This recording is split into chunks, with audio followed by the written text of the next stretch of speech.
მოგესალმებით, მე გახლა ვართ რუსუდან კვერიკაშვილი, რეიკის ოსტატი, მასწავლებელი, ჰიპნოთერაპევტი, ფილოლოგი და ინგლისური ენის პედაგოგი.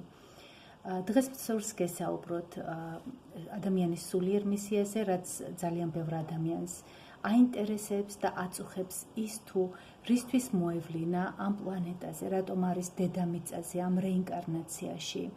ვფიქრობ, პასუხი საკმაოდ მარტივია ამ კითხვაზე.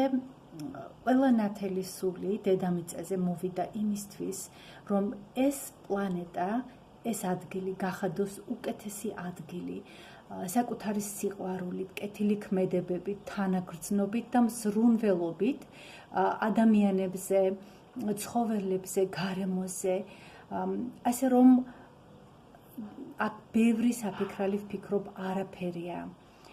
თუკი ჩვენ ყველა გავაკეთებთ ჩვენს საქმეს თანაგრძნობით, მზრუნველობით, სიყვარულით, ყველასადმი კეთილი განზრახვით, ჩვენი სულიერი მისია ნამდვილად აღსრულებული იქნება დედამიწაზე. რა სფეროშიც არ უნდა მოღვაწეობდეთ. მთავარი პრინციპები სწორედ ეს არის, რაც ჩამოგითვალეთ, ჩემი აზრით და სულიერი თვალთახედვით. მე ყველას წარმატებას გისურვებთ სულიერი მისიის აღსრულებაში დიდი სიყვარულით.